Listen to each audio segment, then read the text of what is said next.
Welcome to Shri Rajiv Gandhi IAS academy. Friends, இந்த வீடியோவில் மே மாதத்திற்கான முக்கியமான கரண்ட் அஃபேர்ஸ் எல்லாமே பார்க்க போகிறோம். சரி, வாங்க பார்க்கலாம். ஃப்ரெண்ட்ஸ், இந்த வீடியோட நோட்ஸ் எல்லாமே கீழே பிடிஎஃப் டிஸ்கிரிப்ஷனில் கொடுத்துருக்கோம். அது எல்லாமே கிளிக் பண்ணி டவுன்லோட் பண்ணிச்சிங்க. அப்புறம் நம்ம டெலிகிராம் குரூப் லிங்க்மே கீழே டிஸ்கிரிப்ஷனில் கொடுத்துருக்கோம். அதுலேயுமே கிளிக் பண்ணி ஜாயின் பண்ணிங்க. ஓகே, சரி வாங்க பார்க்கலாம். ஃபஸ்ட்டு, உலக பத்திரிகை சுதந்திர குறியீடு 2024 இந்தியா பிடித்த இடம் எது? இதற்கான ஆன்சர் 159. இது ரொம்ப முக்கியமானது. உலக அளவில் எந்தெந்த நாடுகளுக்கு அதிகமாக பத்திரிகைக்கு சுதந்திரம் கொடுக்குறாங்க அப்படிங்கிறதுக்கான ஒரு ரிப்போர்ட் தான் இது. பத்திரிகை அப்படின்னா வெறும் நியூஸ் பேப்பர் மட்டும் கிடையாது. இந்த நியூஸ் சேனல், அதுக்கப்புறம் யூடியூப்ல நியூஸ்லாம் போடுறாங்கல்ல, இதுக்கெல்லாம் சேர்த்து தான் வந்து சொல்றாங்க. ஓகேவா? இதில் முதலிடம் பிடித்தது நார்வே, 2ஆம் இடம் பிடித்தது டென்மார்க், 3ஆம் இடம் பிடித்தது ஸ்வீடன்.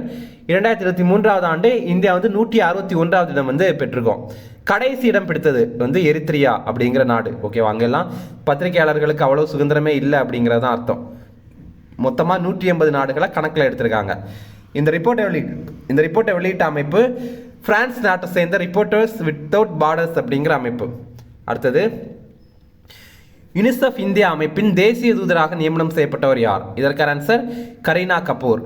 யுனிசெஃப் அப்படின்னா யுனைடெட் நேஷன் சில்ட்ரன்ஸ் ஃபண்ட் அப்படிங்கிற அமைப்பு, அதாவது ஐக்கிய நாடுகளின் குழந்தைகள் நிதியம் அப்படிங்கிற அமைப்பு. அந்த அமைப்புடைய இந்தியாவில் இருக்கிற கிளையுடைய தேசிய தூதராக கரீனா கபூரை வந்து நியமனம் பண்ணியிருக்காங்க. அடுத்தது, ஐநா சபை எந்த ஆண்டை சர்வதேச பெண் விவசாயிகள் ஆண்டாக அறிவித்தது? இதற்கான ஆன்சர் 2026. இப்போ 2023 ஆண்டை நம்ம சர்வதேச சிறுதானியங்கள் ஆண்டா கடைபிடித்திருந்தோம். 2024 ஆண்டு இருக்குல்ல, இந்த ஆண்டு இதை வந்து சர்வதேச ஒட்டகங்கள் ஆண்டா வந்து கடைபிடிச்சிட்டு இருக்கோம். அடுத்தது 2026 ஆண்டை சர்வதேச பெண் விவசாயிகள் ஆண்டா வந்து ஐநா சபை அறிவிச்சிருக்காங்க. அடுத்தது, செங்குத்தாக திறந்து மூடும் இந்தியாவின் முதல் கடல் பாலம் எங்கு அமைக்கப்படுகிறது? இதற்கான ஆன்சர் ராமநாதபுரம். ராமநாதபுரத்தில் பாம்பன் பாலத்தை இந்த மாதிரி அமைச்சிட்டு இருக்காங்க. ஓகே, அடுத்தது, இது ரொம்ப முக்கியமானது. ஜிஎஸ்டி மேல்முறையீடு தீர்ப்பாயத்தின் முதல் தலைவராக பதவியேற்றவர் யார்? இதற்கான ஆன்சர் சஞ்சய் குமார் மிஸ்ரா. ஜிஎஸ்டி தீர்ப்பாயம் அப்படிங்கிறது ஜிஎஸ்டி தொடர்பான பிரச்சனைகளுக்கு தீர்வு காணணும் அப்படிங்கிறதுக்காக இப்போ ரீசெண்டாக அமைக்கப்பட்ட ஒரு அமைப்பு. அதோடைய முதல் தலைவராக சஞ்சய் குமார் மிஸ்ரா அப்படிங்கிற ஒரு பதவியேற்றிருக்காரு. அடுத்தது, உலகின் சூரிய ஆற்றல் உற்பத்தியில் இந்தியா பிடித்த இடம் எது? இதற்கான ஆன்சர் 3வது இடம். முதலிடம் பிடித்தது சீனா, 2ஆம் இடம் பிடித்தது அமெரிக்கா, 3வது இடம் பிடித்தது இந்தியா.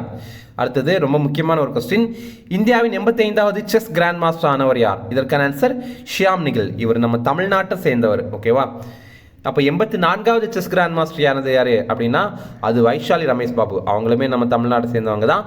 தமிழ்நாட்டுடைய முதல் பெண் செஸ் கிராண்ட் மாஸ்டர் இவங்க தான். ஓகே, அடுத்தது 83வது செஸ் கிராண்ட் மாஸ்டர் ஆனது யாரு அப்படின்னா ஆதித்ய சமந்த். அடுத்தது 82வது செஸ் கிராண்ட் மாஸ்டர் நம்ம இந்தியாவில் ஆனது யாரு அப்படின்னா உப்புல்லா பிரணீத் அப்படிங்கிறவர். ஓகேவா? இப்போ வந்து தமிழ்நாட்டுடைய முதல் பெண் செஸ் கிராண்ட் மாஸ்டர் யாரு அப்படிங்கிறது கேட்கறதுக்கு நிறைய வாய்ப்பு இருக்கு. அடுத்தது, 2022 வெளிநாடுகளிலிருந்து பணம் அனுப்புபவர்களில் எந்த நாட்டினர் மிக அதிகமாக அனுப்பியுள்ளனர்? இதற்கான ஆன்சர் இந்தியா. இப்போ ஐக்கிய நாடுகள் சபை, யுனைடெட் நேஷன் அமைப்பு இந்த ரிப்போர்ட்டை வெளியிட்டிருக்காங்க. அதனால இது ரொம்ப முக்கியத்துவம் வருது. 2022 ஆண்டு ரொம்ப அதிகமாக வெளிநாடுகளில் தங்கி இருக்கிறவங்க இந்தியாவுக்கு அவங்களுடைய பணத்தை வந்து அனுப்பியிருக்காங்க. ஓகேவா? அதாவது நிறைய பேர் நம்மளுடைய சொந்தக்காரங்க எல்லாருமே அரபு நாடுகளில் பணிபுரிவாங்க.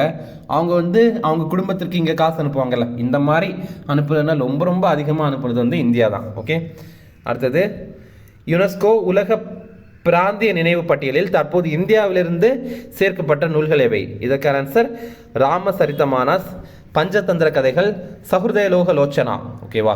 இதெல்லாம் நம்ம இந்தியாவில் இருக்கிற ரொம்ப முக்கியமான புத்தகங்கள். இதை இப்போ யுனெஸ்கோவுடைய உலக பிராந்திய நினைவு பட்டியலில் சேர்த்துருக்காங்க. இதெல்லாம் அப்படி இப்போ இந்த புத்தகம் இருக்குல்ல, இதை யார் எழுதினாங்க அப்படிங்கிற பார்க்கலாம். ராமசரிதமானஸ் அப்படிங்கிற புத்தகத்தை துளசிதாஸ் அப்படிங்கிறவர் எழுதியிருக்காரு. பஞ்சதந்திர கதைகளை விஷ்ணு சர்மா எழுதியிருக்காரு. சஹுர்தயலோக லோச்சனா அப்படிங்கிற புத்தகத்தை ஆனந்தவர்தனா வந்து எழுதியிருக்காரு. அடுத்தது, இந்தியா உருவாக்கிய உலகின் முதல் இடம்பெயர் மருத்துவமனை எது? இதற்கான ஆன்சர் ஆரோக்கிய மைத்ரி கியூப். இந்த இதில் பாருங்கள், மொத்தமாக 72 கியூப் இருக்குது. அது எல்லாத்துலேயும் வந்து ஒரு கியூபுக்குள்ளாடி என்ன இருக்கலாம் அப்படின்னா இந்த தேவையான மருந்துகள் இருக்கலாம். இன்னொன்றில் வந்து ஒரு டென்ட் மாதிரி ஒரு ஹாஸ்பிட்டல் தற்காலிகமாக வந்து உருவாக்கணும் அப்படிங்கிறதுக்கு ஒரு டென்ட் மாதிரி இருக்கும். ஓகேவா? இந்த மாதிரி ஒரு ஹாஸ்பிட்டல், ஒரு சின்ன ஹாஸ்பிட்டலுக்கு தேவையான பொருட்கள் எல்லாமே இந்த கியூபுக்குள்ளாடியே இருக்குது. ஓகே, இதோடைய பேர் வந்து ஆரோக்கிய மைத்ரி கியூப் அப்படிங்கிறது. மொத்தமாக 72 கியூப் இருக்குது இதில்.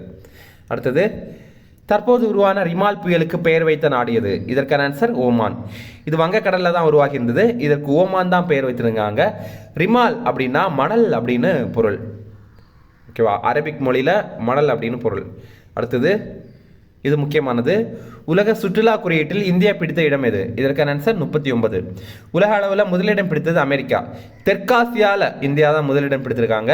இது உலக பொருளாதார அமைப்பு வேர்ல்டு எக்கனாமிக் ஃபோரத்துடைய ரிப்போர்ட், அதனால இது ரொம்ப முக்கியத்துவம் பெறுது.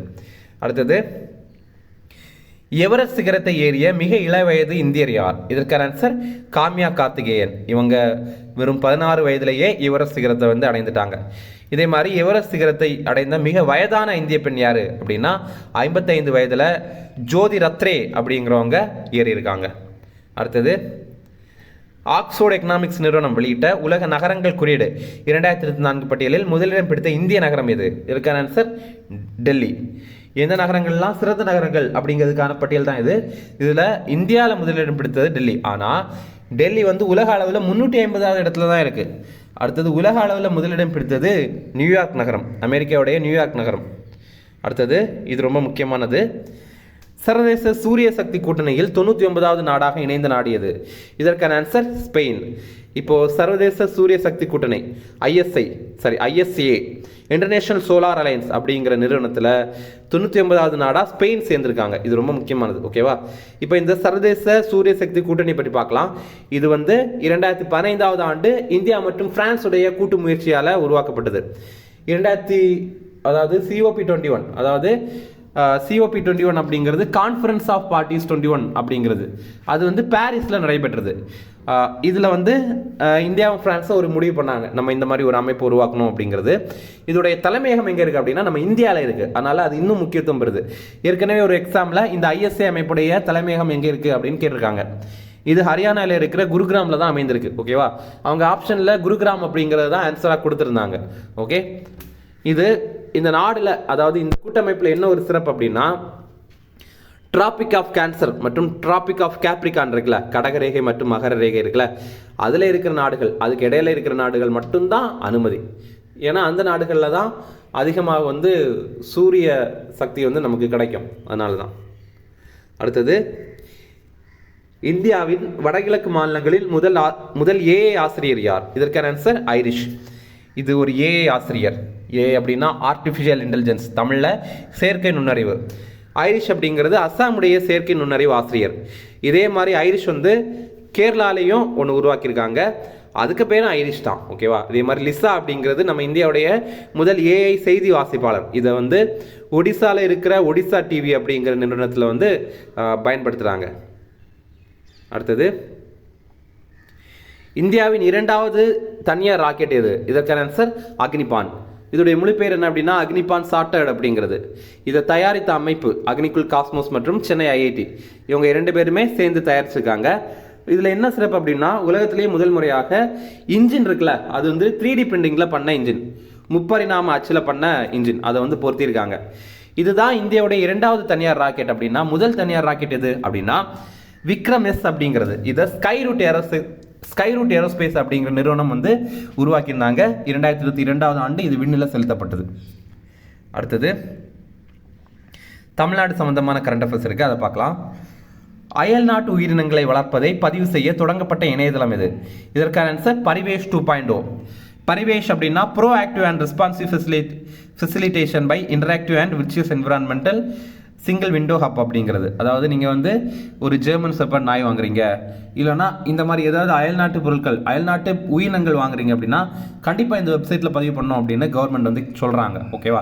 இது மட்டும் இல்லாமல் அயல்நாட்டு இனங்களை நம்ம உள்நாட்டு இனங்கள் கூட கலக்கக்கூடாது அப்படின்னு சொல்லியிருக்காங்க. ஓகே. அடுத்தது, தற்போது தமிழகம் அறிமுகம் செய்த PUCC 2.0 எந்த துறை தொடர்பானது? இதற்கான ஆன்சர் போக்குவரத்து துறை. PUCC அப்படிங்கிறது பொல்யூஷன் அண்டர் கண்ட்ரோல் சர்டிஃபிகேட்ஸ் அப்படிங்கிறது. இதோடைய வெர்ஷன் 2.0 இப்போ தொடங்கியிருக்காங்க. இது வாகனங்களுக்கான மாசு கட்டுப்பாடு சான்றிதழ் வழங்குறதுக்கான வெப்சைட். அடுத்தது, இது ரொம்ப முக்கியமானது. தற்போது கண்டுபிடிக்கப்பட்ட அரியோசோமா தூத்துக்குடியான்சே என்ன வகையான உயிரினம்? இதற்கான ஆன்சர் விலாங்கு மீன். இதை இப்போ தூத்துக்குடி கடல் பகுதியில் கண்டுபிடித்திருக்காங்க. இது உலகத்துடைய 243வது விலாங்கு மீன் இனம். இதை வந்து தேசிய மீன் மரபணு வளங்கள் பணியகம் தான் கண்டுபிடிச்சிருக்காங்க. 2021 ஆண்டு கண்டுபிடித்திருந்தாங்க. கண்டுபிடிச்சிட்டு இதை வந்து டெஸ்டிங்குக்காக அனுப்பியிருந்தாங்க. இப்போ தான் ரிசல்ட் வந்திருக்கு. அந்த ரிசல்ட்டில் தான் ஆமாம் இது ஒரு புதிய வகை விலாங்கு மீன் அப்படிங்கிறத கண்டுபிடிச்சிருக்காங்க. ஓகே, இதே மாதிரி இன்னொரு முக்கியமான கொஸ்டின் பார்த்தீங்க அப்படின்னா இம்பேஷியன்ஸ் கருப்பசாமி அப்படிங்கிறது. இது வந்து எக்ஸாம்பிள் கேட்கறதுக்கு நிறைய சான்ஸ் இருக்குது. இது ஒரு செடி வகை. இது களக்காடு முண்டந்துறை புலிகள் காப்பகத்தில் கண்டுபிடிச்சிருக்காங்க. களக்காடு முண்டந்துறையில் இருக்கிற அகத்தியர் மலை பகுதிகளில் கண்டுபிடிச்சிருக்காங்க. இதோடைய பேர் என்ன? இம்பேஷியன்ஸ் கருப்பசாமி. அடுத்தது கலைஞரின் கனவு இல்லம் திட்டம். ஓகேவா, இதை பற்றி பார்க்கலாம். கலைஞரின் கனவு இல்லம் திட்டத்தில் எவ்வளவு ரூபாய் மதிப்பில் வீடுகள் கட்டி கொடுக்கப்படும்? இதற்கான ஆன்சர் ரூபாய் 3.10 லட்சம். கலைஞரின் கனவு இல்லம் திட்டம் இது வந்து இந்த ஆண்டு பட்ஜெட்லேயே அறிவிச்சிருந்தாங்க. தமிழ்நாடு பட்ஜெட்டில் அறிவிச்சிருந்தாங்க. இதில் கனவில்லம் திட்டம் அப்படிங்கிறது வேற ஒரு திட்டம். ஆனால் கலைஞரின் கனவில்லம் திட்டம் அப்படிங்கிறது வேற ஒரு திட்டம். கனவில்லம் திட்டம் அப்படிங்கிறது பெரிய பெரிய விருதுகள் வென்றிருப்பாங்கல்ல அந்த எழுத்தாளர்களுக்கு வீடு கட்டி கொடுக்குற திட்டம். ஆனால் கலைஞரின் கனவில்லம் திட்டம் அப்படிங்கிறது தமிழகத்தில் குடிசை வீடுகளில் குடியிருப்போருக்கு புதிதாக காங்கிரீட் குறையோட வீடு கட்டி கொடுக்குற ஒரு திட்டம் தான். இதில் வந்து ரூபாய் 3.10 லட்சம் வந்து செலவு பண்ண போகிறாங்க. இதில் வந்து 360 சதுர அடியில் வீடு கட்டி கொடுக்க போகிறாங்க. இதில் குடிசை வீடு அவங்களுக்கு சொந்த இடத்துல இருக்கணும். ஓகேவா, இவங்களே எல்லாம் நிலம் வாங்கி எல்லாம் கட்டி தர மாட்டாங்க. ஒருத்தங்களுக்கு குடிசை வீடு இருக்குது, அது அவங்க சொந்த இடத்துல இருக்குது அப்படின்னா அவங்க வந்து கட்டிக்கலாம். இந்த ஆண்டு 1 லட்சம் வீடுகள் வந்து கட்டித்தரப்படும் அப்படின்னு சொல்லியிருக்காங்க. அடுத்தது ரொம்ப முக்கியமான கொஸ்டின், தொழிலாளர்களை தேடி மருத்துவம் திட்டம் எப்போது தொடங்கப்பட்டது? இதற்கான ஆன்சர் ஜனவரி 2024. இந்த ஜனவரி மாதம் தொழிலாளர்களை தேடி மருத்துவம் திட்டத்தை வந்து தொடங்கியிருக்காங்க. இதோடைய அடிப்படையில் தொற்றா நோய்களுக்கு சிகிச்சை வழங்குவாங்க. யாருக்கானது அப்படின்னா இது தொழிற்சாலைகளில் பணியாற்றுவாங்கல்ல அவங்கள அந்த மாதிரிப்பட்ட தொழிலாளர்களுக்கு பயன்படுவாங்க அப்படிங்கிறதுக்காக தான் இந்த ஒரு திட்டத்தை தொடங்கியிருக்காங்க. மொத்தமாக இதில் 50 லட்சம் தொழிலாளர்களை பரிசோதனை பண்ணுறதுக்கு இலக்கு வச்சுருக்காங்க. ஏன்னா தொழிற்சாலையில் பணிபுரிகிறவங்களுக்கு அவங்களுக்கு இந்த நோய் இருக்குது அப்படிங்கிறது தெரியாமலேயே அந்தந்த நோய் அவங்களுக்கு இருக்கும். அப்போ அது வந்து செக் பண்ணுறதுக்காக தான் இந்த மாதிரி ஒரு திட்டத்தை தொடங்கியிருக்காங்க. இப்போ அவங்களுக்கு நோய் இருக்குது அப்படின்னா அதற்கான சிகிச்சை முறைகள் எல்லாமே அவங்க வழங்குவாங்க. நம்ம தமிழக அரசே வழங்குவாங்க. அடுத்தது பிற மாநிலங்கள் தொடர்பான கரண்ட் அஃபேர்ஸ். இந்தியாவின் முதல் அரசியல் அமைப்பு பூங்கா எங்கு அமைக்கப்பட்டது? இதற்கான ஆன்சர் புனே. புனே அப்படிங்கிறது மகாராஷ்டிராவில் இருக்குது. இந்திய இராணுவம் மற்றும் புனித் பாலன் குழு தான் இதை அமைத்திருக்காங்க. இந்த பிக்சரில் நீங்கள் பார்த்தீங்கன்னாலே தெரியும். இதோடைய சுவர்களில் எல்லாம் நம்ம கான்ஸ்டியூஷன் புக் இருக்குல்ல, அரசியலமைப்பு புத்தகம், அதில் இருக்க முக்கியமான பக்கங்களை வந்து பொறிச்சிருக்காங்க. அடுத்தது ஏஐ கல்வியை பள்ளி பாடத்தில் அறிமுகம் செய்த முதல் மாநிலம் இது? இதற்கான ஆன்சர் கேரளா. கேரளாவில் இருக்கிற இன்ஃபர்மேஷன் அண்ட் கம்யூனிகேஷன் டெக்னாலஜி பாடத்தில் தான் இதை சேர்த்துருக்காங்க. இது 7ஆம் வகுப்பு மாணவர்களுக்கான பாடப்புத்தகம். அடுத்தது உலகம் சம்பந்தமான சில கரண்ட் அஃபேர்ஸ். தற்போது எங்கு ஆயிரக்கணக்கான தமிழர்களுக்கு நடுக்கல் நாட்டப்பட்டது? இதற்கான ஆன்சர் தாய்லாந்து. இவங்கெல்லாம் 2ஆம் உலக போர் நேரத்தில் தாய்லாந்திலிருந்து மியான்மருக்கு இடையில் ரயில்வே பணியில் ஈடுபட்டு மரணம் அடைந்தவங்க. இவங்களுக்காக தான் முதல்வர் ஸ்டாலின் வந்து தாய்லாந்தில் இதை வந்து திறந்து வச்சிருக்காரு. அடுத்தது இது முக்கியமானது, சாங்கே 6 என்ற விண்கலத்தை நிலவுக்கு அனுப்பிய நாடு எது? இதற்கான ஆன்சர் சீனா. இதோடைய நோக்கம் என்ன அப்படின்னா நிலவுடைய இருண்ட பகுதி இருக்குல்ல அதிலிருந்து மாதிரிகளை சேமித்து பூமிக்கு கொண்டு வர்றது தான். இந்த மாதிரி நிலவுடைய இருண்ட பகுதியிலிருந்து மாதிரிகளை சேமித்து பூமிக்கு கொண்டு வர்றது இதுதான் உலகத்திலே முதல் முறை. இதை இவங்க லாங் மார்ச் 5 ராக்கெட் மூலமாக அனுப்பியிருக்காங்க. ஒரு எக்ஸாமில் கேட்டிருந்தாங்க லாங் மார்ச் 5 அப்படிங்கிறது எந்த நாட்டுடைய ராக்கெட் அப்படின்னு கூட கேட்டிருந்தாங்க. ஓகே, இப்போது சாங்கே 6 அப்படின்னு ஏன் இதில் பேர் வச்சாங்க அப்படின்னா சாங்கே 6 அப்படிங்கிறது, அதாவது சாங்கே அப்படிங்கிறது சீனர்களுடைய புராதன நிலவு கடவுள். ஓகே, அடுத்தது உலகின் முதல் மெழுகுவர்த்தி ராக்கெட்டை உருவாக்கிய நிறுவனம் எது? இதற்கான ஆன்சர் ஜெர்மனி. ஜெர்மனை சேர்ந்த நிறுவனமான ஹை இம்பல்ஸ் தான் இது உருவாக்கியிருக்காங்க.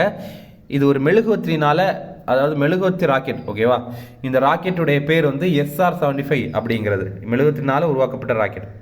அடுத்தது உலகின் அதிக வெப்பமான மாதமாக ஐரோப்பிய ஒன்றிய வானிலை ஆய்வு மையம் எந்த மாதத்தை அறிவித்தது?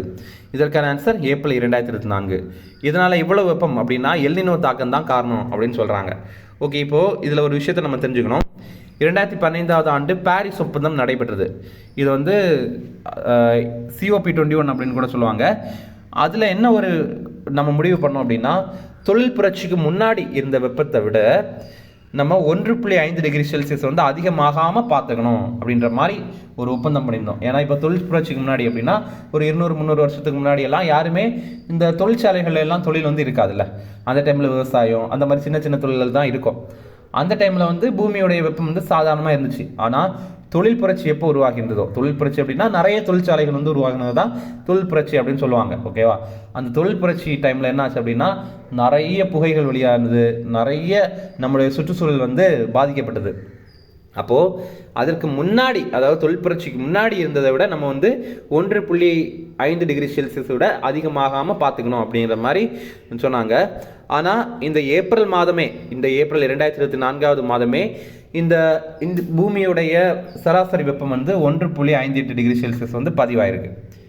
அடுத்தது, உலகின் முதல் ஏஐ ராஜதந்திரியின் பெயர் என்ன? இதற்கான ஆன்சர் விக்டோரியா ஷீ.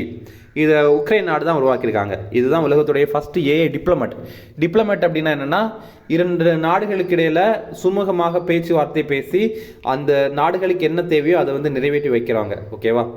அடுத்தது, கரி அமில வாயுவை உறிஞ்சி பாறையாக மாற்றும் ஆலை தற்போது எங்கு திறக்கப்பட்டது? இதற்கான ஆன்சர் ஐஸ்லாந்து. இந்த ஆலையுடைய பேர் வந்து மேமத் அப்படிங்கிறது. மேமத் அப்படின்னா மிகப்பெரியது அப்படிங்கிறது தான் அர்த்தம். இதுவுமே ரொம்ப பெரிய ஒரு ஆலை. இதை வந்து ஐஸ்லாந்தில் இருக்கிற கிளைமோக்ஸ் அப்படிங்கிற நிறுவனம் தான் அமைத்திருக்காங்க. ஓகே, இது வந்து கரி அமில வாயு இருக்குல்ல, கார்பன், அதை வந்து உறிஞ்சி பாறையாக மாற்றிடும். ஏன்னா அது புகையாக மாறி அது வந்து அட்மாஸ்பியரில் கலந்தால் தானே பிரச்சனை. ஓகே, அடுத்தது, ஐநா வன அமைப்பின் 19வது அமர்வு தற்போது எங்கே நடைபெற்றது? இதற்கான ஆன்சர் நியூயார்க் அப்படிங்கிறது அமெரிக்காவில் இருக்குது. அடுத்தது, ஐக்யூப் கோமர் என்பது எந்த நாட்டின் முக்கிய நிலவு திட்டம்? இதற்கான ஆன்சர் பாகிஸ்தான். ஓகேவா? இப்போ பாகிஸ்தான் வந்து சீனாவுடைய உதவியின் மூலமாக நிலவுக்கு ஒரு விண்கலத்தை அனுப்பியிருக்காங்க. அதோடைய பேர் ஐக்யூப் கோமர் அப்படிங்கிறது. அடுத்தது, சபஹார் துறைமுகம் எந்த நாட்டில் அமைந்துள்ளது? இதற்கான ஆன்சர் ஈரான். இது ஏற்கனவே கூட எக்ஸாமில் கேட்டிருக்காங்க. இது 1983 ஆண்டு உருவாக்கியிருந்தாங்க. இது உருவாக்கியிருந்தாங்க அப்படின்னாலுமே இந்தியா தான் வந்து இதை இயக்குறாங்க. ஓகேவா? இதை அப்போலேருந்து இப்போ வரைக்கும் நம்ம தான் இயக்கிட்டு இருக்கோம். இப்போது அடுத்த 10 ஆண்டுகளுக்கு இந்த துறைமுகத்தை இயக்கிறதுக்காக இந்தியா வந்து ஒப்பந்தம் போட்டிருக்காங்க. அடுத்தது, சாகித்ய அகாடமியின் ஃபெலோஷிப் விருது யாருக்கு வழங்கப்பட்டது? இதற்கான ஆன்சர் ரஸ்கின் பாண்ட். இவர் இங்கிலாந்தை சேர்ந்த புகழ்பெற்ற ஆங்கில எழுத்தாளர். உங்களுக்கு ரஸ்கின் பாண்டுடைய ஏதாவது புத்தகங்கள் தெரியும் அப்படின்னா அதை கமெண்டில் சொல்லுங்கள். ஓகே, அடுத்தது, உலக ஹைட்ரஜன் உச்சி மாநாடு 2024 எங்கே நடைபெற்றது? இதற்கான ஆன்சர் நெதர்லாந்துடைய ரோட்டர்டம் நகரில் தான் நடைபெற்றது. அடுத்தது, சர்வதேச புக்கர் பரிசு 2024 வென்ற புத்தகம் எது? இதற்கான ஆன்சர் கைரோஸ். இந்த புத்தகத்தை எழுதினது யார் அப்படின்னா ஜென்னி ஏர்பன்பெர்க் அப்படிங்கிறவங்க. ஓகேவா? இது ரொம்ப ரொம்ப முக்கியமான கொஸ்டின். இது ரொம்ப முக்கியமாக அது கேட்பாங்க. ஓகே, இந்த கைரோஸ் அப்படிங்கிற புத்தகத்தை எழுதினது ஜென்னி ஏர்பன்பெர்க் அப்படிங்கிறவங்க. இவங்க ஜெர்மனியை சேர்ந்தவங்க. அப்படி பார்க்கும்போது ஜெர்மனியை சேர்ந்த ஒருத்தங்களுக்கு இந்த சர்வதேச புக்கர் பரிசு வழங்குறது இதுதான் முதல் முறை. அதே மாதிரி இதை மொழிபெயர்த்தது யார் அப்படின்னா மைக்கேல் ஹாஃப்மேன் அப்படிங்கிறவர். இதில் என்ன சிறப்பு அப்படின்னா இவர் ஒரு ஆண். அப்படி பார்க்கும்போது சர்வதேச புக்கர் பரிசு பெற்ற மொழிபெயர்ப்பாளர்களில் பெற்ற முதல் ஆண் வந்து இவர் தான். ஓகே, அடுத்தது, இது தெரிஞ்சுக்கங்க. 77வது கேன்ஸ் திரைப்பட விழாவில் பாம்தோர் விருது வென்ற திரைப்படம் இது? இதற்கான ஆன்சர் அனோரா. இது அவ்வளோ முக்கியம் கிடையாது, ஆனால் லைட்டாக தெரிஞ்சு வச்சுங்க. ஓகேவா? இப்போ பாருங்கள், 77வது கேன்ஸ் திரைப்பட விழா வந்து நடைபெற்றது. கேன்ஸ் அப்படிங்கிறது பிரான்ஸில் இருக்கிற நகரம், அங்கே தான் இது நடைபெற்றது. அதனால தான் இதை வந்து கேன்ஸ் திரைப்பட விழா அப்படின்னு சொல்லி சொல்கிறாங்க. அந்த திரைப்பட விழாலேயே ரொம்ப ரொம்ப உயரிய விருது எது அப்படின்னா பாம்தோர் அப்படிங்கிற விருது. இங்கிலீஷில் கோல்டன் பாம் அப்படின்னு சொல்லுவாங்க. ஓகேவா? அது அனோரா அப்படிங்கிற ஒரு வெளிநாட்டு படம் வந்து வென்றிருக்காங்க. அதனால் நம்ம அதை பற்றி தெரிஞ்சுக்கணும் அப்படிங்கிற தேவை கிடையாது. ஓகேவா? ஆனால் 2வது உயரிய விருது வந்து கிராண்ட் பிரிக்ஸ் அவார்டு. இதை வந்து ஒரு இந்திய திரைப்படம் வென்றிருக்கு. All we imagine as light அப்படிங்கிற ஒரு திரைப்படம் வந்து பெற்றிருக்கு. இதை இயக்குனது யார் அப்படின்னா பாயல் கபாடியா அப்படிங்கிறவர். ஓகே, அப்படி பார்க்கும்போது இந்த கிராண்ட் பிரிக்ஸ் அவார்டு இருக்குல்ல, இந்த விருது வென்ற முதல் இந்திய திரைப்படம் இதுதான். அதனால் இது ரொம்ப சிறப்பு பெறுது. அதுக்கப்புறம் இன்னும் ஒரு குறும்படம் லா சினிஃப் அப்படிங்கிற விருதை பெற்றிருக்கு. அது என்ன குறும்படம் அப்படின்னா sunflowers were the first one to know அப்படிங்கிற ஒரு குறும்படம். இதை இயக்குனது சித்தார்த் எஸ் நாயக் அப்படிங்கிறவர். இதுவுமே நம்ம இந்தியாவை சேர்ந்த திரைப்படம் தான், குறும்படம் தான். அதே மாதிரி இந்த இயக்குனருமே நம்ம இந்தியாவோட இயக்குனர் தான். அடுத்தது, un certain regard best actor trophy, அதாவது சிறந்த நடிகை அந்த திரைப்பட விழாவில் அந்த விருது வந்து பெற்றது யார் அப்படின்னா நம்ம இந்திய நடிகையான அனுஷ்யா செங்குப்தா அப்படிங்கிறவங்க. இந்த விருதை வென்ற முதல் இந்திய நடிகை இவங்க தான். ஓகே, எந்த திரைப்படத்திற்காக அப்படின்னா த ஷேம்லெஸ் அப்படிங்கிற திரைப்படத்திற்காக. இதெல்லாம் கொஞ்சம் கஷ்டமாக தான் இருக்கும் இந்த பேர்லாம் படிக்கிறதுக்கு.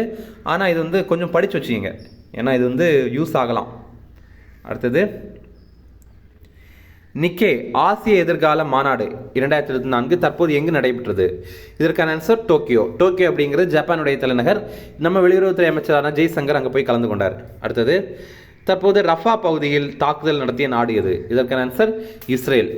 இப்போது இந்த மே மாதம் எல்லாம் பார்த்தீங்க அப்படின்னா ரஃபா அப்படிங்கிறது நியூஸில் அதிகமாக இருந்துச்சு. ஓகேவா?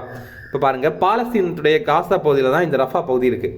அங்கே வந்து இஸ்ரேல் வந்து தாக்குதல் நடத்தியிருந்தாங்க. ஓகே, அதனால் ஆல் ஐசான் ரஃபா அப்படிங்கிறதெல்லாம் மிகப்பெரிய அளவில் பேசப்பட்டது. அடுத்தது, இது ரொம்ப முக்கியமானது. R21 மேட்ரிக்ஸியம் என்பது எந்த நோய்க்கான தடுப்பூசி? இதற்கான ஆன்சர் மலேரியா. இதை யூனிவர்சிட்டி ஆஃப் ஆக்ஸ்ஃபோர்ட் மற்றும் நோவாவேக்ஸ் நிறுவனம் வந்து உருவாக்கியிருக்காங்க. யூனிவர்சிட்டி ஆஃப் ஆக்ஸ்ஃபோர்ட் மற்றும் நோவாவேக்ஸ். இதை இந்தியாவில் தயாரிக்கிற நிறுவனம் சீரம் இன்ஸ்டியூட் ஆஃப் இந்தியா அப்படிங்கிறது. இப்போ இதை ஆப்பிரிக்காவுக்கு அனுப்புறதுக்கு ஒப்புதல் வழங்கியிருந்தாங்க. இது ஆப்பிரிக்காவுக்கு அனுப்பிட்டாங்க. இதில் என்ன சிறப்பு அப்படின்னா, குழந்தைகளுக்கு ஒப்புதல் வழங்கப்பட்ட இரண்டாவது மலேரியா தடுப்பூசி வந்து இதுதான். முதல் மலேரியா தடுப்பூசி எது அப்படின்னா RTS, S/A/S01 அப்படிங்கிறது, சாரி S01 அப்படிங்கிறது. இதெல்லாம் சேர்த்தே ஒரே ஒரு பேர் தான். ஓகே, அந்த மாதிரி தான் தடுப்பூசிக்கு பேர் வைக்கிறாங்க. சரி, இனி கூட்டு பயிற்சிகள் பார்க்கலாம். நம்ம வந்து இந்தியாவுக்கும் இன்னொரு நாடுக்கும் நடைபெற கூட்டு பயிற்சியில் 3 விஷயங்கள் நோட் பண்ணோம். முதல்ல, அது எந்த 2 நாடுகளுக்கு இடையில நடைபெறுது அப்படின்னு நோட் பண்ணோம். இரண்டாவது, அது என்ன வகையான பயிற்சி அப்படின்னு நோட் பண்ணோம். மூன்றாவது, அது எங்கே நடைபெற்றது அப்படின்னு நோட் பண்ணோம். ஓகேவா? முதல்ல பாருங்க, எக்ஸசைஸ் சிம்பெக்ஸ். இந்த சிம்பெக்ஸோடைய விரிவாக்கத்தையும் பார்த்துக்கலாம்.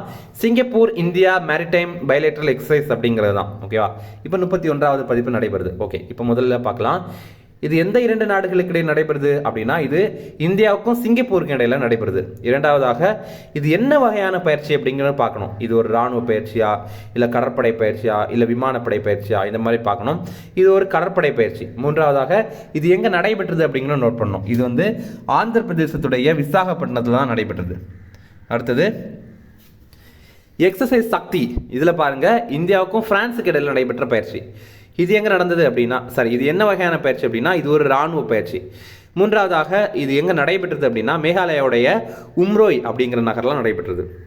அடுத்தது, எக்ஸசைஸ் தர்காஷ் அப்படிங்கிற ஒரு பயிற்சி. இது இந்தியாவுக்கும் அமெரிக்காவுக்கும் இடையில நடைபெற்ற பயிற்சி. இது என்ன வகையான பயிற்சி அப்படின்னா இது ஒரு தீவிரவாத எதிர்ப்பு பயிற்சி. இதில் நம்ம இந்தியா சார்பில் தேசிய பாதுகாப்பு படை வந்து பங்கேற்றாங்க. NSG இருக்குல்ல, நேஷனல் செக்யூரிட்டி கார்டு, அவங்க வந்து பங்கேற்றாங்க. இது எங்கே நடந்தது அப்படின்னா மேற்கு வங்காளத்துடைய கொல்கத்தா நகரில் தான் நடைபெற்றது. அடுத்தது, India, Australia, Indonesia trilateral maritime security workshop அப்படிங்கிற ஒரு பயிற்சி. இதில் வந்து இந்தியா, ஆஸ்திரேலியா மற்றும் இந்தோனேஷியா இந்த 3 நாடுகளும் சேர்ந்து பண்ணாங்க. இது என்ன வகையான பயிற்சி அப்படின்னா இது ஒரு கடற்படை பயிற்சி. இது எங்கே நடந்தது அப்படின்னா INS துரோணாச்சாரியா அப்படிங்கிற பயிற்சி தளத்தில் தான் கொச்சியில் நடைபெற்றது. இதில் இவங்க ஒரு கருப்பொருளுமே கொடுத்துருக்காங்க. என்ன அப்படின்னா இந்திய பெருங்கடல் பகுதி பிராந்திய கடல்சார் பாதுகாப்பை மேம்படுத்த கூட்டு முயற்சிகள் அப்படிங்கிறது தான். ஓகே, அடுத்தது ககன் ஸ்ட்ரைக் 2 அப்படிங்கிற ஒரு பயிற்சி. இது நம்ம இந்திய ராணுவமும் இந்திய விமானப்படையும் மட்டும் நடத்துகிற ஒரு பயிற்சி. ஓகேவா? இது வேற எந்த நாடுக்கும் கூட நம்ம சேரலை. ஜஸ்ட் இந்தியாவில் இருக்கிற இந்திய ராணுவமும் இந்திய விமானப்படையும் சேர்ந்து நடத்துகிற பயிற்சி. இதுவுமே முக்கியமானது தான். இது எங்கே நடந்தது அப்படின்னா பஞ்சாபில் தான் நடந்தது. அடுத்தது, பாதுகாப்புத்துறை சம்பந்தமான கரண்ட் அஃபேர்ஸ் பார்க்கலாம். டார்பிடோ ஆயுத அமைப்பை உருவாக்கிய நிறுவனம் இது. இதற்கான ஆன்சர் DRDO. DRDO அப்படின்னா defence research and development organisation அப்படிங்கிறது. தமிழில் பாதுகாப்பு ஆராய்ச்சி மற்றும் மேம்பாட்டு அமைப்பு அப்படிங்கிறது. இதை இப்போ டாக்டர் APJ அப்துல் கலாம் தீவில் பரிசோதனை பண்ணியிருக்காங்க. அது எங்கே இருக்குது அப்படின்னா அது ஒடிசாவில் இருக்குது. அடுத்தது, தேசிய பாதுகாப்பு அகாடமியின் தளபதியாக நியமனம் செய்யப்பட்டவர் யார்? இதற்கான ஆன்சர் குர்சரன் சிங். NDA இருக்குல்ல, நேஷனல் டிஃபென்ஸ் அகாடமி, அது வந்து மகாராஷ்டிராவுடைய புனேல இருக்குது. அதுடைய கமாண்டன்ட் தளபதியாக குர்சரன் சிங் அப்படிங்கிறத இப்போ நியமனம் பண்ணியிருக்காங்க. அடுத்தது, ஐநாவின் இராணுவ பாலின வழக்கறிஞர் விருது 2023 பெற்ற இந்திய வீராங்கனை யார்? இதற்கான ஆன்சர் ராதிகா சென். இவங்க வந்து ஆணுக்கும் பெண்ணுக்கும் சமத்துவமான ஒரு உறவு, அதாவது ஆணும் பெண்ணும் சமம் அப்படிங்கிறத நிறுவதற்காக முயற்சி பண்ணியிருக்காங்க. அதற்காக இந்த விருது அவங்களுக்கு வழங்கியிருக்காங்க. இந்த விருதை பெற்ற 2வது இந்தியர் இவங்க தான். இதற்கு முன்னாடி மேஜர் சுமன் கவானி வந்து இந்த விருதை பெற்றிருந்தாங்க. இவங்க வந்து 2019வது ஆண்டு பெற்றிருந்தாங்க. அடுத்தது, இது ரொம்ப முக்கியமானது. தற்போது பரிசோதனை செய்யப்பட்ட ருத்ரா M2 ஏவுகணை என்ன வகையானது? இதற்கான ஆன்சர் வானிலிருந்து தரையை தாக்கும் ஏவுகணை. பொதுவாக ஏவுகணைகளில் பல வகை இருக்குது. ஒன்று பார்த்திங்க அப்படின்னா தரையிலிருந்து வானத்தில் இருக்கிற இலக்கை தாக்கி அளிக்கிறது. இன்னொன்று தரையிலிருந்து தரையில் இருக்கிற இலக்கை தாக்கி அளிக்கிறது. அடுத்தது தரையிலிருந்து நீரில் இருக்கிற இலக்கை தாக்கி அளிக்கிறது. இதே மாதிரியே வானத்திலிருந்து வானத்தில் இருக்கிற இலக்கை தாக்கி அளிக்கிறது. அடுத்தது வானத்திலிருந்து தரையில் இருக்கிற இலக்கை தாக்கி அளிக்கிறது. அதுக்கப்புறம் வானத்திலிருந்து வானத்திலிருந்து நீரில் இருக்கிற இலக்கை வந்து தாக்கி அளிக்கிறது. இந்த மாதிரி பல்வேறு வகையான ஏவுகணைகள் இருக்குது. ஓகே, இப்போ இந்த ருத்ராயம் 2 அப்படிங்கிறது வானத்திலிருந்து தரையை தாக்குற ஒரு ஏவுகணை. இப்போது இதை டிஆர்டிஓ அமைப்பு வந்து பரிசோதனை பண்ணியிருக்காங்க. Defence research and development organisation இப்போ பரிசோதனை பண்ணியிருக்காங்க. இதை ஒடிசாவில் தான் பரிசோதனை பண்ணியிருக்காங்க. ஒடிசாவில் SU 30 MKI அப்படிங்கிற ஒரு விமானத்திலேருந்து பரிசோதனை பண்ணியிருக்காங்க. அடுத்தது பொருளாதாரம் தொடர்பான கரண்ட் அஃபேர்ஸ். எந்த மாதத்தில் இந்தியாவில் மிக அதிகமான ஜிஎஸ்டி வசூலிக்கப்பட்டது? இதற்கான ஆன்சர் ஏப்ரல் 2024. இதுவரைக்குமே ஜிஎஸ்டி வசூலானதுலேயே ரொம்ப அதிகம் வந்து ஏப்ரல் 2024 ஆண்டு இந்த வசூலானது தான். ஓகே, இது பார்த்தீங்கன்னா ரூபாய் 2.1 லட்சம் கோடி அளவுக்கு வசூலிக்கப்பட்டிருக்கு. அடுத்தது 2023-24 நிதியாண்டு இந்தியாவின் மிகப்பெரிய வர்த்தக கூட்டாளி நாடு எது? இதற்கான ஆன்சர் சீனா. முதலிடம் பிடித்தது சீனா, 2ஆம் இடம் பிடித்தது அமெரிக்கா. நம்ம வந்து சீனா கூட தான் ரொம்ப அதிகமான வர்த்தகம் வந்து பண்ணுறோம். அடுத்தது ஸ்போர்ட்ஸ் சம்பந்தமான கரண்ட் அஃபேர்ஸ் இருக்குது, அதையும் பார்க்கலாம். ISL கால்பந்து போட்டி 2023-24 சாம்பியன் பட்டம் வென்ற அணி எது? இதற்கான ஆன்சர் மும்பை சிட்டி. ISL அப்படின்னா இந்தியன் சூப்பர் லீக், அதாவது நம்ம இந்தியாக்குள்ளாடி நடைபெற கால்பந்து போட்டி. இதில் இந்த முறை மும்பை சிட்டி தான் சாம்பியன் பட்டம் வென்றிருக்காங்க. இது 10வது போட்டி, 10வது பதிப்பு. ஓகேவா? இதில் இறுதிப் போட்டி கொல்கத்தாவில் இருக்கிற சால்ட் லேக் ஸ்டேடியத்தில் நடைபெற்றது. அடுத்தது இந்தியாவின் முதல் ஹைபிரிட் கிரிக்கெட் மைதானம் எங்கு அறிமுகம் செய்யப்பட்டது? இதற்கான ஆன்சர் தரம்சாலா.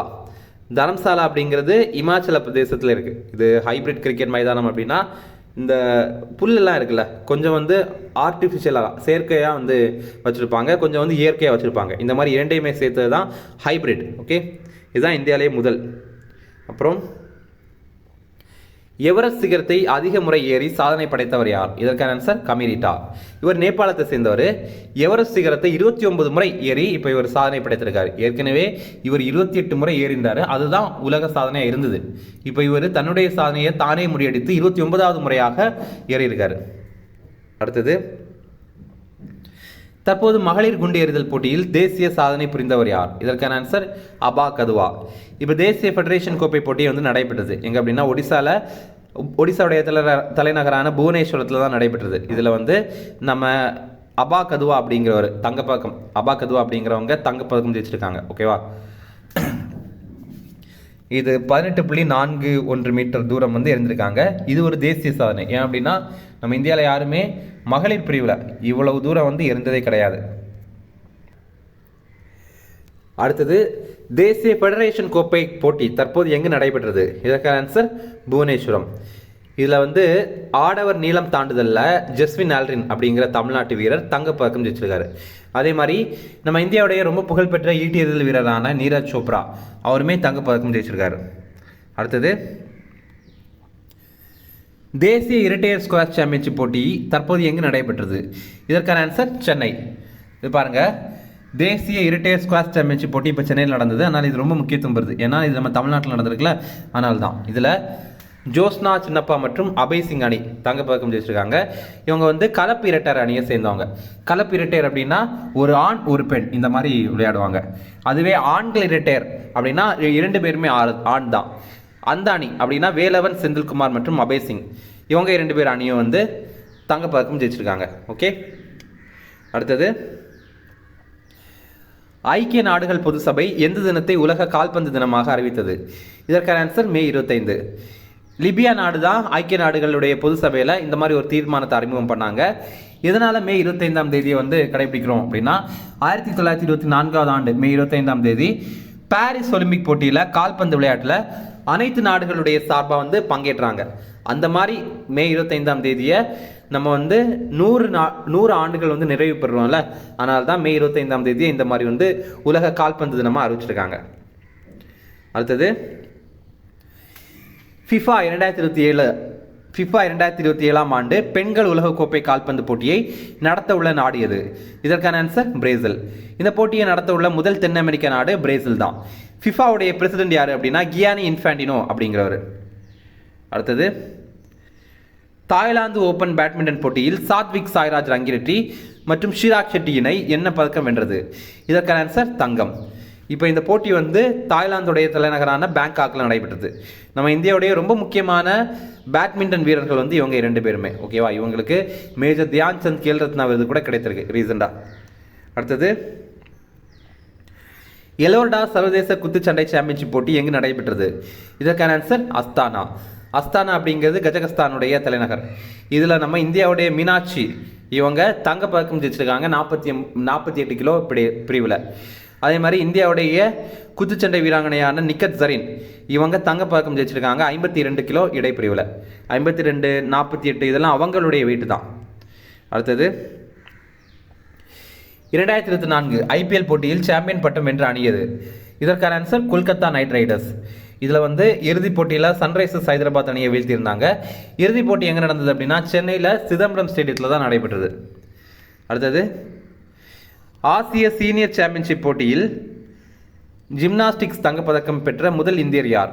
இதற்கான ஆன்சர் தீபா கர்மாக்கர். ஓகேவா, இவங்க இந்த போட்டி வந்து உஸ்பெகிஸ்தானுடைய தலைநகரான தாஷ்கண்டில் தான் நடைபெற்றது. அடுத்தது சில ஷார்ட் அண்ட் டிஃபரன்ஸ் அதையுமே வேகமாக பார்த்துக்கலாம்.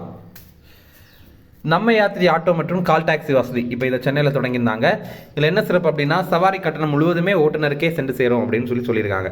இது முழுக்குமே அப்படி கிடையாது, முதல்ல ஒரு வருஷம் அப்படின்ற மாதிரி பண்ணுறாங்க போல். அதுக்கு அடுத்தது வந்து கொஞ்சம் காசு வந்து அந்த ஆப் வந்து எடுத்துப்பாங்க. ஓகே, அடுத்தது தொடர்ந்து கற்போம் திட்டம். இப்போ 10ஆம் வகுப்பில் தேர்ச்சி பெறாத மாணவர்களுக்கான பயிற்சி தான் இந்த தொடர்ந்து கற்போம் அப்படிங்கிற திட்டம். அடுத்தது இது ரொம்ப முக்கியமானது, கள்ளக்கடல் சீற்றம் சோல் சர்ஜ் அப்படிங்கிறது. இது பார்த்திங்க அப்படின்னா கடல் சீற்றமாக இல்லாமல் எந்த ஒரு அறிகுறியும் இல்லாமல் திடீர்னு கடல் கொந்தளித்து கரையோரம் பலத்த பாதிப்பு வந்து ஏற்படுத்துது. ஓகேவா, இது தமிழ்நாட்டில் நிறைய பகுதியில் வந்து நடைபெற்றது. இப்போ ரீசெண்டாக கூட கன்னியாகுமரியிலேயே சிலர் வந்து இறந்துட்டாங்க. ஓகேவா, அடுத்தது உலக புத்தொழில் மாநாடு. இதில் புத்தக தொழில் இருக்குது, புத்தக தொழில் கிடையாது, புத்தொழில். ஓகேவா, உலக புத்தொழில் மாநாடு இது வந்து சென்னையில் 2025ஆவது ஆண்டு ஜனவரியில் வந்து நடைபெற போகுது. இந்த மாதிரி நடைபெற போகுது அப்படின்னு தமிழக அரசு வந்து அறிவிச்சிருக்காங்க. ஓகே, அடுத்தது இந்திய கால்பந்து அணியிலிருந்து சுனில் சேத்ரி வந்து ஓய்வு பெறாரு. இவர் தான் இந்திய கால்பந்து அணியுடைய கேப்டனாக இருந்தார். இப்போ இவர் வந்து ஓய்வு பெறதா அறிவிச்சிருக்காரு. அதுக்கு அடுத்தது உலக அளவில் அரசால் அதிக முறை இணையதளம் முடக்கப்பட்ட நாடுகளில் இந்தியா தான் முதலிடத்தில் இருக்குது. ஏன்னா கலவரம், போராட்டம் இதெல்லாம் பரவக்கூடாது அப்படிங்கிறதுக்காக அடிக்கடி வந்து இணையதளத்தை முடக்கம் பண்ணிடுவாங்க ஒரு குறிப்பிட்ட பகுதிகளெல்லாம். இப்போ மணிப்பூரில் எல்லாம் அந்த மாதிரி தான். ஓகேவா, அடுத்தது யானைகள் கணக்கெடுப்பு 2023 தமிழ்நாட்டில் மொத்தமாக 2961 யானைகள் இருக்குது அப்படின்ற மாதிரி கணக்கெடுப்பில் வந்து தெரிஞ்சிருக்கு. இந்த அறிக்கை வெளியிட்டது இந்திய வனத்துறை, தமிழ்நாடு வனத்துறை. அடுத்தது 9th ஃபார்மேக் சவுத் 2024 எக்ஸ்போ. இது மருத்துவத்துறை சார்பான கண்காட்சி. இது நந்தம்பாக்கத்தில் சென்னை வர்த்தக மையத்தில் தான் நடைபெற்றது. ஓகேவா, அடுத்தது இந்திய தேசிய வேளாண் கூட்டுறவு சந்தைப்படுத்துதல் கூட்டமைப்புடைய தலைவராக ஜதா ஆகிர் அப்படிங்கிற ஒருத்தரை தேர்வு பண்ணியிருக்காங்க. ஜதா ஆகிர். அடுத்தது முக்கியமான ஒருத்தர் இறந்துட்டார், அதை எப்படி பார்க்கலாம். ஈரானுடைய அதிபரான இப்ராஹிம் ரைசி மரணம் அடைந்துட்டார். மோசமான வானிலையினால் ஹெலிகாப்டர் விபத்து ஏற்பட்டு மரணம் அடைந்துட்டார். அடுத்தது இந்தியாவுடைய ஐஸ்கிரீம் மனிதனான ரகுநாத் ஸ்ரீனிவாஸ் காமத் அவருமே மரணம் அடைந்துட்டார். இவர் இந்தியாவில் ஐஸ்கிரீம் உருவாக்கத்தில் ஒரு பெரிய புரட்சியை ஏற்படுத்தினார். இவருடைய ரொம்ப முக்கியமான ஒரு இது என்னென்னா நேச்சுரல்ஸ் ஐஸ்கிரீம் ஸ்டோர், இது மும்பையில் அவர் உருவாக்கியிருந்தார். அடுத்தது இம்பார்ட்டன்ட் டேஸ், அதையுமே வேகமாக பார்த்துடலாம். சர்வதேச உழைப்பாளர்கள் தினம் மே 1ஆம் தேதி. அப்புறம் குஜராத் மாநில உருவாக்க தினம், இது மே 1ஆம் தேதி. 1960ஆவது ஆண்டு தான் மகாராஷ்டிரா மாநிலத்தையும் உருவாக்கியிருந்தாங்க. பம்பாய் மாகாணத்திலேருந்து பிரித்து குஜராத் மற்றும் மகாராஷ்டிரா மாநிலம் வந்து உருவாக்கப்பட்டது. ஓகே, அடுத்தது உலக சூறை மீன் தினம், இது மே 2ஆம் தேதி. அடுத்தது உலக பத்திரிகை சுதந்திர தினம், இது ரொம்ப முக்கியமானது, இது மே 3ஆம் தேதி. இந்த ஆண்டுக்கான கருப்பொருள் பூமிக்காக ஒரு பத்திரிகை, சுற்றுச்சூழல் நெருக்கடியின் பார்வையில் பத்திரிகை அப்படிங்கிறது. அதுவே தேசிய பத்திரிகையாளர் தினம் அப்படிங்கிறது நவம்பர் 16ஆம் தேதி. அடுத்தது சர்வதேச தீயணைப்பு வீரர்கள் தினம், இது மே 4ஆம் தேதி. அதுவே தேசிய தீயணைப்பு சேவை தினம் அப்படிங்கிறது ஏப்ரல் 14ஆம் தேதி. அடுத்தது நிலக்கரி சுரங்க தொழிலாளர்கள் தினம், இது மே 4ஆம் தேதி. ஓகேவா.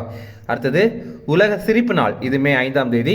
மே மாதத்துடைய முதல் ஞாயிற்றுக்கிழமையை தான் நம்ம இந்த மாதிரி கடைபிடிக்கிறோம். அடுத்தது தமிழகத்தில் மே 5ஆம் தேதியை வணிகர் தினமாக வந்து கடைபிடிக்கிறோம். அடுத்தது உலக செஞ்சிலுவை தினம், இது மே 8ஆம் தேதி. இந்த ஆண்டுக்கான கருப்பொருள் நான் மகிழ்ச்சியுடன் வழங்குகிறேன், நான் வழங்கும் மகிழ்ச்சி ஒரு பரிசு அப்படிங்கிறது தான். அடுத்தது உலக தலசீமியா நாள், இது வந்து மே 8ஆம் தேதி. இந்த ஆண்டுக்கான கருப்பொருள் உயிர்களை மேம்படுத்துதல், முன்னேற்றத்தை தழுவுதல், அனைவருக்கும் சமமான மற்றும் அணுகக்கூடிய தலசீமியா சிகிச்சை அப்படிங்கிறது. இது ஒரு மரபணு நோய், ஹார்மோனுடைய உற்பத்தியில் குறைபாடு இருக்குது அப்படின்னா இந்த மாதிரி தான் ஆகும். இது மட்டும் இல்லாமல் இரத்த சிவப்பணுக்களுடைய உற்பத்தியும் குறையும். அடுத்தது உலக கருப்பை புற்றுநோய் தினம், இது மே 8ஆம் தேதி. இந்த ஆண்டுக்கான தீம் என்ன அப்படின்னா நோ உமன் லெஃப்ட் பிஹைண்ட் அப்படிங்கிறது. அதாவது இந்த கருப்பை புற்றுநோய்க்கான இந்த சிகிச்சை முறையில் எந்த ஒரு பெண்மணியையும் விட்டுறாதீங்க அப்படின்ற மாதிரி தான் சொல்கிறாங்க. அடுத்தது தேசிய தொழில்நுட்ப தினம், இது மே 11ஆம் தேதி. இந்த ஆண்டுக்கான கருப்பொருள் பள்ளிக்கூடத்திலிருந்து ஸ்டார்ட் அப்களுக்கு புத்தாக்கத்திற்கு இளம் மனதை தூண்டுதல் அப்படிங்கிறது. ஓகேவா. ஓகே, இதில் ஆப்ரேஷன் சக்தி அது மே 11ஆம் தேதி நடந்தது. அதனால தான் இந்த ஒரு தினத்தை நம்ம இந்த மாதிரி கொண்டாடுறோம். ஆப்ரேஷன் சக்தி அப்படிங்கிறது 1998ஆவது ஆண்டு பொக்ரான் 2 அணுகுண்டை வந்து சோதனை பண்ணாங்கல்ல, அதுதான் அதோடைய சிறப்பு தான் இது. ஓகேவா. அப்போ அந்த தினத்தை தான் இந்த மாதிரி வந்து கடைபிடிக்கிறாங்க. ஓகே, ராஜஸ்தானில் பொக்ரான் அப்படிங்கிற பகுதியில் தான் அணுகுண்டு சோதனை வந்து பண்ணியிருந்தாங்க. அடுத்தது உலக செவிலியர்கள் தினம், மே 12ஆம் தேதி. இந்த ஆண்டுக்கான கருப்பொருள் நமது செவிலியர்கள் நமது எதிர்காலம், பராமரிப்பின் பொருளாதார சக்தி அப்படிங்கிறது. செவிலியர்கள் அப்படின்னா நர்சஸ் தான். அடுத்தது சர்வதேச குடும்ப தினம், இது மே 15ஆம் தேதி. இந்த ஆண்டுக்கான கருப்பொருள் குடும்பங்கள் மற்றும் காலநிலை மாற்றம் அப்படிங்கிறது. அடுத்தது தேசிய டெங்கு தினம், இது மே 16ஆம் தேதி. இந்த ஆண்டுக்கான கருப்பொருள் டெங்கு தடுப்பு, பாதுகாப்பான எதிர்காலத்திற்கான நமது பொறுப்பு அப்படிங்கிறது. அடுத்தது தேசிய அழிந்து வரும் உயிரினங்கள் தினம், இது மே 17ஆம் தேதி. இந்த ஆண்டுக்கான கருப்பொருள் இனங்கள் பாதுகாப்பை கொண்டாடுவோம் அப்படிங்கிறது. அடுத்தது உலக உயர் இரத்த அழுத்த தினம், இது மே 17ஆம் தேதி. அடுத்தது இதற்கான கருப்பொருள் என்ன அப்படின்னா இந்த ஆண்டு உங்கள் இரத்த அழுத்தத்தை துல்லியமாக அளவிடுங்கள், அதை கட்டுப்படுத்துங்கள், நீண்ட காலம் வாழுங்கள் அப்படிங்கிறது.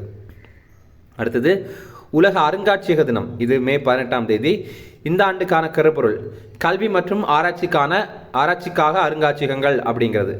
அடுத்தது முள்ளிவாய்க்கால் நினைவு தினம், இது மே 18ஆம் தேதி. என்னாச்சு அப்படின்னா இலங்கையுடைய வடகிழக்கு பகுதியில் ஈழத்தமிழர்கள் அதிகமாக வந்து வசிக்கிறாங்க. அவங்க தங்களுக்குன்னு தனி ஒரு நாடு வேணும், அதை வந்து தனி ஈழம் அப்படின்னு சொல்லுவாங்க. அப்போது தங்களுக்குன்னு ஒரு தனி ஈழம் வேணும் அப்படின்ற மாதிரி போராடுறதுக்காக தொடங்கினாங்க. அதுக்கப்புறம் அந்த போராட்டமே உள்நாட்டு போராக மாறிந்தது. அதுக்கப்புறம் இலங்கையுடைய இராணுவம் வந்து ரொம்ப அதிகமான ஈழத்தமிழர்களை கொன்று குவித்தாங்க. இப்படி கொன்று குவித்தனால அந்த போர் வந்து முடிவுக்கு வந்தது. இது எப்போ அப்படின்னா 2009ஆவது ஆண்டு மே 18ஆம் தேதி. அந்த தினத்தை தான் முள்ளிவாய்க்கால் நினைவு தினம் அப்படின்ற மாதிரி வந்து கடைபிடிக்கிறோம். முள்ளிவாய்க்கால் அப்படிங்கிற பகுதியில் தான் நிறைய பேரை கொன்னாங்க, அதனால தான். அடுத்தது உலக அளவியல் தினம், இது மே 20ஆம் தேதி. இந்த ஆண்டுக்கான கருப்பொருள் ஒரு நிலையான எதிர்காலத்திற்காக நாம் இன்று அளவிடுகிறோம் அப்படிங்கிறது தான். அடுத்தது உலக தேனீ தினம், இது மே 20ஆம் தேதி. இந்த ஆண்டுக்கான தீம் என்ன அப்படின்னா பி எங்கேஜ்டு வித் யூத் அப்படிங்கிறது. அதாவது பி அப்படிங்கிறது இங்கே தேனியை தான் நம்ம சொல்கிறோம். ஓகேவா. அதை வந்து இளைஞர்கள் கூட கனெக்ட் பண்ணணும், இளைஞர்கள் கூட இணைக்கணும் அப்படின்ற மாதிரி சொல்கிறாங்க. அடுத்தது தேசிய பயங்கரவாத எதிர்ப்பு தினம், இது வந்து மே 21ஆம் தேதி. மே 21ஆம் தேதி 1991ஆவது ஆண்டு ராஜீவ்காந்தி வந்து படுகொலை செய்யப்பட்டார். அந்த ஒரு தினம் தான் இந்த ஒரு தினம். ஓகேவா. அடுத்தது உலக பல்லுயிர் பெருக்க தினம், இது மே 22ஆம் தேதி. இந்த ஆண்டுடைய தீம் என்ன அப்படின்னா be part of the plan அப்படிங்கிறது. அதாவது ஒரு திட்டம் போடுறாங்க இந்த பல்லுயிரை பாதுகாக்கிறதுக்கு அப்படின்னா அதுலேயும் நம்ம ஒரு பங்காக இருக்கணும். நம்ம வந்து பிளாஸ்டிக்கெல்லாம் பயன்படுத்தக்கூடாது, நம்மளும் வந்து முடிஞ்ச அளவுக்கு பல்லுயிரை பாதுகாக்கணும் அப்படிங்கிறது தான் இந்த ஒரு தீமாக கொடுத்துருக்காங்க. இதில் முக்கியமான ஒரு டீட்டெயில் இருக்குது பாருங்கள். தமிழ்நாட்டுடைய முதல் பல்லுயிர் பாரம்பரிய தலம் இது மதுரையில் இருக்கிற அரிட்டாப்பட்டி. இது வந்து ஏற்கனவே எக்ஸாமில் கேட்டுட்டாங்க. ஓகே, இங்கே என்ன சிறப்பு அப்படின்னா இதை ஏன் பல்லுயிர் பாரம்பரிய தலம் அப்படின்னு சொல்கிறாங்கன்னா இங்கே வந்து சமண சிற்பங்கள், படுக்கைகள், தமிழ் பிராமி கல்வெட்டுகள் இதெல்லாம் இருக்குது. இதெல்லாம் பாரம்பரியமானது. இது மட்டும் இல்லாமல் இங்கே பல்லுயிரும் இருக்குது. அதாவது பல்வேறு வகையான உயிர்கள் இங்கே எல்லாம் சேர்ந்து வந்து வாழுது. ஓகேவா. பூச்சிகள், அப்புறம் வந்து இந்த தாவரங்கள், அதுக்கப்புறம் வந்து பாம்பு மாறிப்பட்ட டைப்பு, இதெல்லாம் வந்து நிறைய அங்கே இருக்குது. ஓகே. அப்புறம் காமன்வெல்த் தினம் நம்ம இந்தியாவில் மே 24ஆம் தேதி கொண்டாடுறோம். இது எதனால் அப்படின்னா மே 24ஆம் தேதி 1819 ஆண்டு இங்கிலாந்துடைய விக்டோரியா மகாராணியுடைய பிறந்த தினம். இந்த ஆண்டுக்கான தீம் என்ன அப்படின்னா one resilient common future transforming our commonwealth அப்படிங்கிறது. ஓகேவா? அடுத்தது இதுக்கான பொருள் என்ன அப்படின்னா நான் தோராயமாக சொல்கிறேன், இது அவ்வளோ முக்கியம் கிடையாது, லைட்டாக பார்த்து வச்சுங்க. என்னென்னா நமக்கு ஒரே மீள்தன்மையுடைய எதிர்காலம் வேணும். மீள்தன்மை அப்படின்னா என்னென்னா எவ்வளோதான் அடி அடித்தாலும் நம்ம மறுபடியும் மீண்டு வரோம்ல, அதான் மீள்தன்மை மீள்தன்மை அப்படின்னு சொல்கிறோம். இப்போ சில இடங்கள்ல எல்லாம் புயல் பாதிக்கப்படுறோம். இப்போ வந்து அதிகமான புயல் பாதிச்சுட்டு அதுக்கு அடுத்த வருஷம் பார்த்திங்க அப்படின்னா அதுலேருந்து அந்த மக்கள் வந்து மீண்டு வந்து இயல்பு வாழ்க்கைக்கு வந்துடுவாங்க. அதை தான் வந்து ரிசலண்ட் அப்படின்னு சொல்லுவாங்க. ஓகேவா? ஒன் ரெசிலியன்ட் காமன் ஃபியூச்சர், ஒரே மீள்தன்மையுடைய பொதுவான எதிர்காலம் நமக்கு வேணும். டிரான்ஸ்ஃபார்மிங் அவர் காமன்வெல்த், நம்மளுடைய பொது நலனை வந்து நம்ம உருமாற்றணும் அப்படின்ற மாதிரி சொல்கிறாங்க. ஓகேவா? அடுத்தது உலக மார்க்கோர் ஆடுகள் தினம். இது மே 24ஆம் தேதி. இது முதல் மார்க்கோர் ஆடுகள் தினம். மார்க்கோர் அப்படின்னா பாரசீக மொழியில் பாம்புகளை உண்பவன் அப்படின்னு பொருள். அதற்கு இந்த ஆடு வந்து பாம்பு சாப்பிடுமா அப்படின்னா அப்படி கிடையாது, சும்மா அப்படி சொல்கிறாங்க. ஓகேவா? இந்தியாவில் இந்த ஆடுகள் வந்து ஜம்மு காஷ்மீரில் மட்டும்தான் காணப்படுது. அடுத்தது உலக காணாமல் போன குழந்தைகள் தினம். இது மே 25ஆம் தேதி. அடுத்தது உலக பசி தினம். இது மே 28ஆம் தேதி. இது ரொம்ப முக்கியமானது. இந்த ஆண்டுக்கான கருப்பொருள் செழிக்கும் தாய்மார்கள் செழிக்கும் உலகம் அப்படிங்கிறது. தாய்மார்கள் செழித்தாங்க அப்படின்னா இந்த உலகமே செழிக்கும் தானே. அடுத்தது உலக உணவு தினம். இது இது வந்து அக்டோபர் 16ஆம் தேதி. அப்போ உலக பசி தினம் வேற, உலக உணவு தினம் வேற. உலக உணவு தினம் அப்படிங்கிறது அக்டோபர் 16ஆம் தேதி. உலக பசி குறியீடில் 2023ஆம் ஆண்டு இந்தியா வந்து 111வது இடத்துல இருக்கிறோம். அடுத்தது உலக எவரெஸ்ட் தினம். இது மே 29ஆம் தேதி. மே 29ஆம் தேதி 1953ஆவது ஆண்டு எட்மண்ட் ஹிலேரி மற்றும் டென்சிங் நார்கே ஷெர்பா இவங்க 2 பேருமே முதல் முறையாக எவரெஸ்ட் சிகரத்தை அடைந்து சாதனை படைத்தாங்க. அதனால தான் இந்த தினத்தை நம்ம இந்த மாதிரி கடைபிடிக்கிறோம். அடுத்தது ஐநாவின் அமைதி காக்கும் வீரர்கள் தினம். இது மே 29ஆம் தேதி. இந்த ஆண்டுக்கான தீம் என்ன அப்படின்னா fit for the future building better together அப்படிங்கிறது. நம்ம வந்து எதிர்காலத்துக்கு பொருத்தமாக இருக்கணும். அதுக்கப்புறம் வந்து நம்ம எல்லாரும் சேர்ந்து ஒரு நல்ல எதிர்காலத்தை உருவாக்குவோம் அப்படின்ற மாதிரி சொல்கிறாங்க. அடுத்தது உலக உருளைக்கிழங்கு தினம். இது மே 30ஆம் தேதி. இந்த ஆண்டிலிருந்து தான் இதை கடைபிடிக்கிறோம். இந்த ஆண்டுக்கான கருப்பொருள் பன்முகத்தன்மையை அறுவடை செய்தல், நம்பிக்கையை ஊட்டுதல் அப்படிங்கிறது. அடுத்தது லாஸ்ட்டாக பார்த்திங்க அப்படின்னா உலக புகையிலை எதிர்ப்பு தினம். இது மே 31ஆம் தேதி. இது ரொம்ப முக்கியமானது. இந்த ஆண்டுக்கான கருப்பொருள் புகையிலை தொழில் இடையிலிருந்து குழந்தைகளை காப்பாற்றுதல் அப்படிங்கிறது. ஏன்னா இப்போ ஒரு புகையிலை தொழிற்சாலைக்கு அடுத்த கஸ்டமர் யார்? இப்போ குழந்தையா இருக்கிறது தானே. இப்போ குழந்தையா இருக்கிறவங்க தான் அவங்களுக்கு அடுத்த கஸ்டமர். அப்போது அவங்கள கூட டார்கெட் பண்ணி இந்த புகையிலை நிறுவனங்கள் வந்து செயல்படலாம். அப்போது அதுலேருந்து குழந்தைகளை பாதுகாக்கணும் அப்படின்ற மாதிரி தான் சொல்கிறாங்க. ஓகே,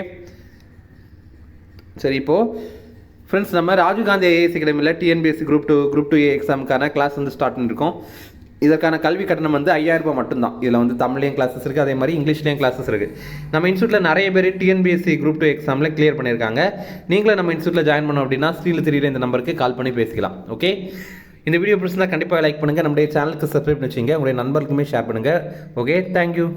சென்னை ஸ்ரீ ராஜீவ் காந்தி ஐஏஎஸ் அகாடமியில் யூபிஎஸ்சி, டிஎன்பிஎஸ்சி குரூப் 1, குரூப் 2 மற்றும் TNPSC civil judge, APP exam உட்பட police sub inspector, field surveyor, land draftsman ஆகிய பணிகளுக்கான சிறப்பு கோச்சிங்ல ஜாயின் பண்ணுங்க. 100% பாஸ் பண்ணுங்க, அரசு அதிகாரி ஆயிடுங்க.